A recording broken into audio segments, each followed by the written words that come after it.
Praise the Lord. Hallelujah. Good morning. સવારની સલામ. પ્રભુ તમને આશીર્વાદ આપો. હા, પ્રભુ તમને આશીર્વાદ આપો. તમારી સાથે રહો, તમારી સંભાળ લો. પ્રભુ તમારી કાળજી લો.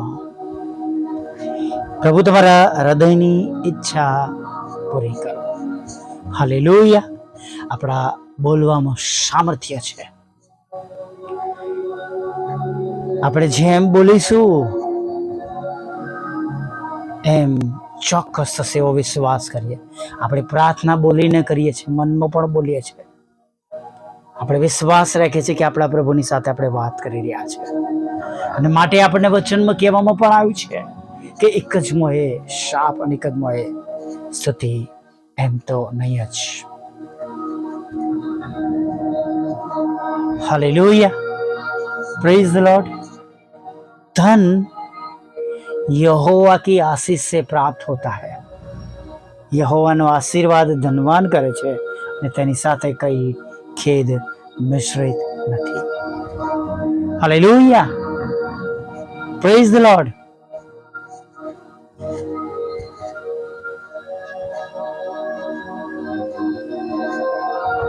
જૂના કરારમાં આપણે જોઈએ છે ને કે આપણા પવિત્ર પિતા યહોવા બાપ કે જેમને માટે જેમના પવિત્ર સ્થાનમાં જવાને માટે મુલાકાત મંડપમાં એક ખાસ પવિત્ર સ્થાન બનાવવામાં આવતું હતું નહીં, અને આપણે જાણીએ છીએ કે યાજકો જ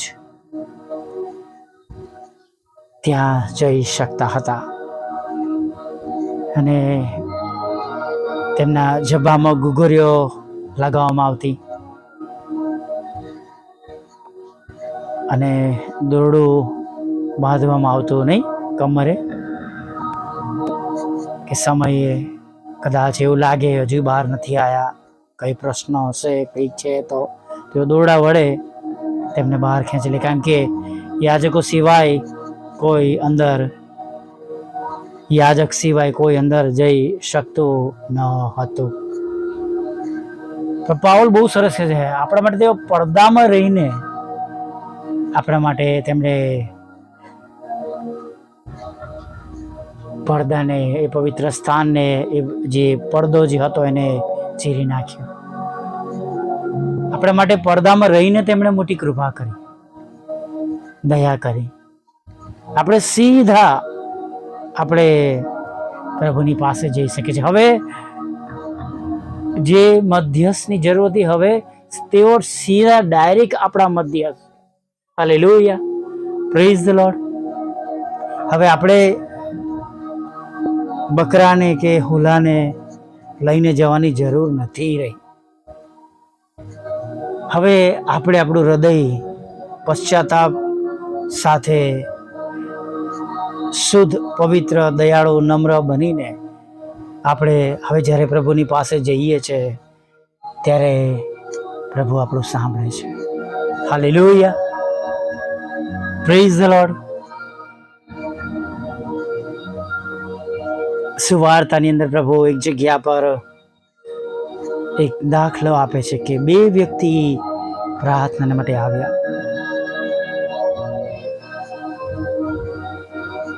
એક ફરોશી અને જે ઘણી બધી બાબતો જણાવે છે, હું આ પ્રમાણે કરું છું, હું આ પ્રમાણે કરું છું, અને બીજો એક કહે છે દાણી આવ્યો, આકાશ તરફ ઊંચું પણ ન જોતા પોતાની છાતી કૂટતા કે છે, પ્રભુ હું પાપી છું, મારા પર દયા કરો, મને માફ કરો.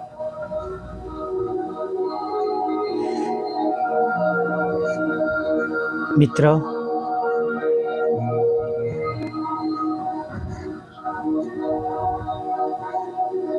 જ્યારે આપણે પ્રભુ પાસે જઈએ છીએ, નમ્રતાથી જઈએ, વિશ્વાસ સાથે જઈએ, અને વિશ્વાસ એ બહુ જ જરૂરી છે.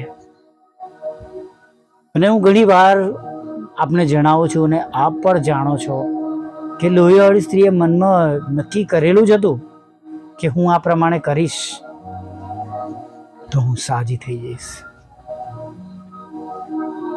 અને એ બાબત પરથી આપણે ચોક્કસ વિશ્વાસ સાથે કહી શકે છે કે આપણા પ્રભુ આપણા વિશ્વાસ પ્રમાણે કામ કરે છે. અને તમે જુઓ, એ ગન્નેસરતના સરોવરમાં હોળીમાં તેઓ હતા અને જે તોફાન થયું ત્યારે પ્રભુ પૂછે છે એમને કે તમારો વિશ્વાસ ક્યાં છે? Where is your faith?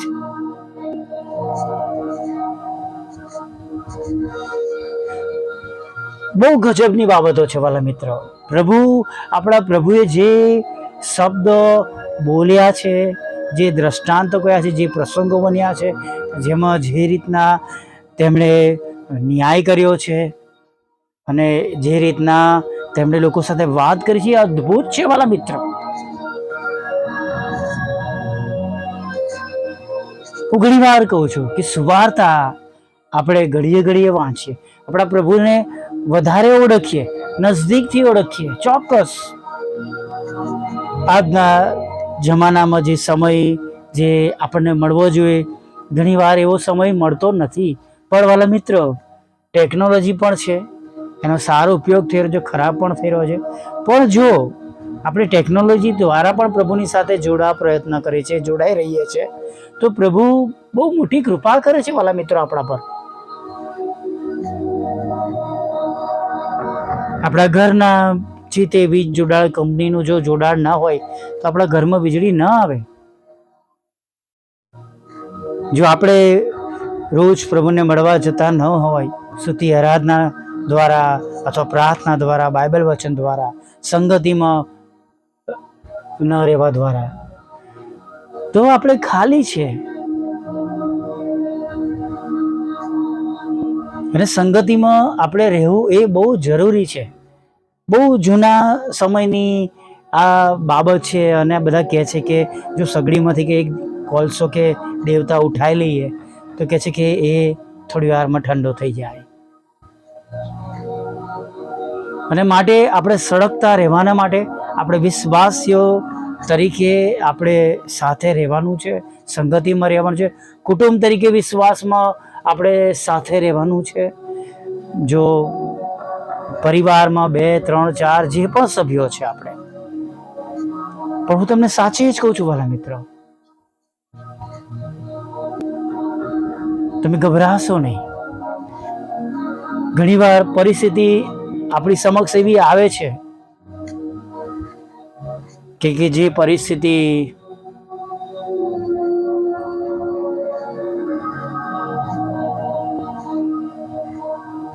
આપણને ઘણીવાર દુખી કરે છે, નિરાશ કરે છે. ઇબ્રાહિમ પણ એક જગ્યા પર આપણે વાંચીએ છીએ, દેવને કહે છે કે અમારા ઘરનો ચાકર, કારભારી એ મારા ઘરનો વારસ થનાર છે. દેવે તેને વચન આપ્યું હતું અને એને પણ 25 વર્ષ વીતવા આવ્યા હતા. પ્રભુ એને કહે છે ના, એ નહીં, તારો પોતાનો દીકરો. એકવાર સારા હગારને આપે છે કે દેવે મારું ગર્ભસ્થાન બંધ કર્યું છે, તું એને લે. ઇસ્માઇલ થાય છે, પણ દેવ ત્યારે પણ કહે છે આ નહીં, યોર ઓન સન. પ્રભુની પાસે આપણે માટે યોજનાઓ છે. આપણા વિશ્વાસ પ્રમાણે કાર્ય થાય છે. ઘણા પ્રસંગ એવા બને, પણ કૃપા કરીને પડતું ના મૂકશો. Don't put it, don't give up.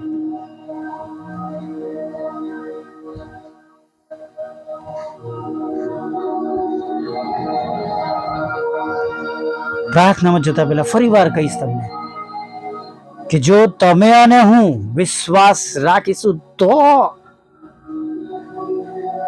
દેવનો મહિમા જોવાના છે. Hallelujah, praise the lord. આવો પ્રાર્થના કરીએ.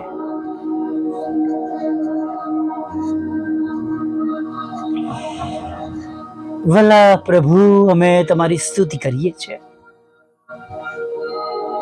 અમે તમારો પુષ્કળ આભાર માનીએ છીએ.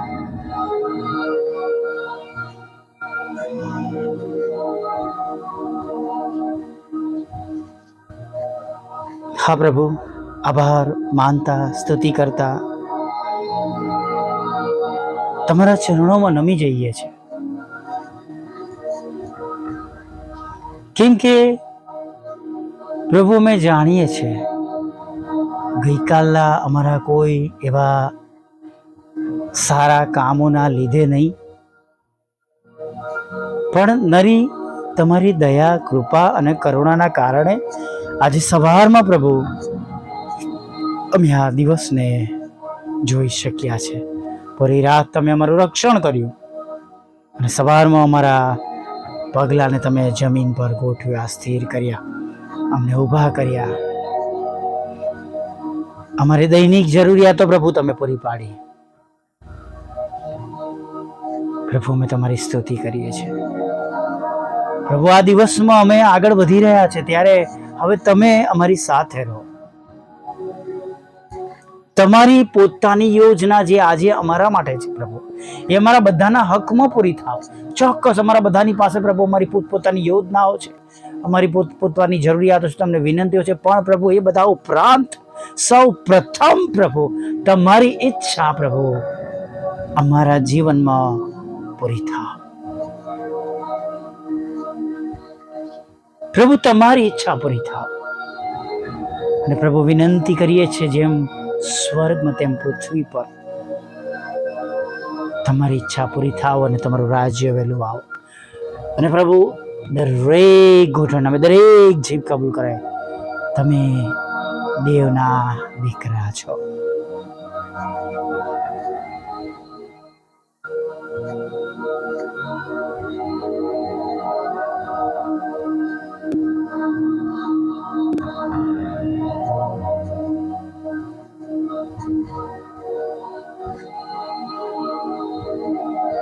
પ્રભુ, અમારી સેવાઓને તમે આજે નોંધમાં લેજો.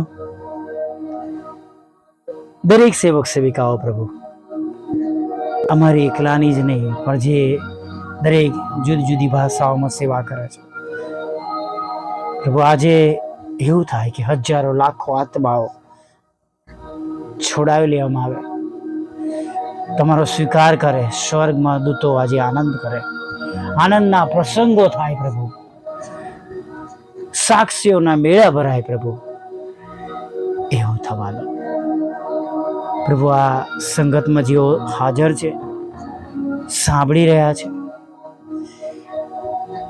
તેઓ પર તમારો હાથમાં રેડી દો પ્રભુ. દરેકને નવો ને તાજો સ્પર્શ આપો, નવા નવા તાલંતોથી ભરી દો, શુદ્ધ કરો, પવિત્ર કરો પ્રભુ. આજ અમારી ભૂલો, પાપ, ગુનાઓ માફ કરો રાજા. અને પ્રભુ, અમારી અંગત ઈચ્છાઓ પ્રમાણેની અમારી યોજનાઓ જે તમારી સમક્ષ માન્ય થાય એવી છે બધી, એ સર્વ યોજનાઓ અને મારી પ્રાર્થનાની વિનંતીઓને અરજો પ્રભુ સાંભળવામાં આવે એવી અમે પ્રાર્થના કરીએ છીએ. પ્રભુ, સ્તુતિ કરીએ છીએ અને આરાધના કરીએ છીએ. તમે એવા ઈશ્વર છો, તમે એવા પ્રભુ છો.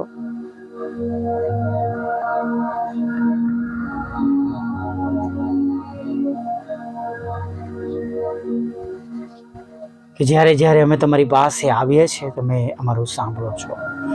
ત્યારે સર્વ દુઃખી લોકોનું દુઃખ દૂર કરજો, નિરાશા, હતાશા, ઉદાસીનતા દૂર કરજો. તમારો આનંદ દરેકને આપજો પ્રભુ. લડાઈ ઝઘડા, કોર્ટ કેસ, એફઆઈઆર, ખોટા તોમતો દૂર કરજો પ્રભુ. દરેક પ્રકારના રોગોથી પીડાતા લોકોને સાજા કરજો. એક બેન જે વડોદરામાં ઉંમર લાયક છે પ્રભુ, તેમને ઓપરેશનમાંથી તમે સંપૂર્ણ સાજાપણું આપજો. ભાઈ બેન્જામિનને તમે સંપૂર્ણ તંદુરસ્ત કરજો. નોકરી ધંધો રોજગાર આપજો પ્રભુ, એને આશીર્વાદિત કરજો પ્રભુ, બાળક ધનનો આશીર્વાદ આપજો, લગ્નનો આશીર્વાદ આપજો, વિદેશ જવાના માટે રસ્તા ખુલ્લા કરજો, મકાન ખરીદી શકે, વેચી શકે, નાણાં મળી શકે પ્રભુ, લોન મળી શકે પ્રભુ, સાથે વિધુરો વિધવા બહેનો, અનાથો, મંદબુદ્ધ લોકો, માનસિક રોગીઓ અને વિકલાંગોની પણ તમે સાથે રહેજો પ્રભુ.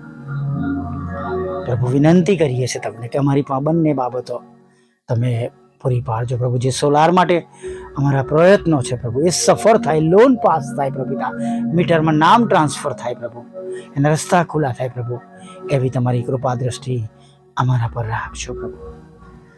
હા પ્રભુ, બધાને નદીની પાસે રોપેલા ઝાડ જેવા કરજો, ઉછીનો આપનાર કરજો, શિર બનાવજો, અને જેઓ રોજ સાંભળે છે અને વિશ્વાસ કરે છે તેઓના ઘરોમાં પ્રભુ તમે ઉભરાતો છલકાતો આશીર્વાદ અને આશીર્વાદોથી તેમના ઘરોને તમે ભરી દેજો. હમણાં સુધીમાં થયેલી ભૂલોને માફ કરજો, તમારી પવિત્ર હાજરી અમારી સાથે રાખજો, આગળના દિવસની અમારી બધી જરૂરિયાત પૂરી પાડજો, અને સાંજે આભાર અમને લેવું માગતા ઈસુ પ્રભુના નામમાં સાંભળો, દેવ બાપ માન્ય કરજો.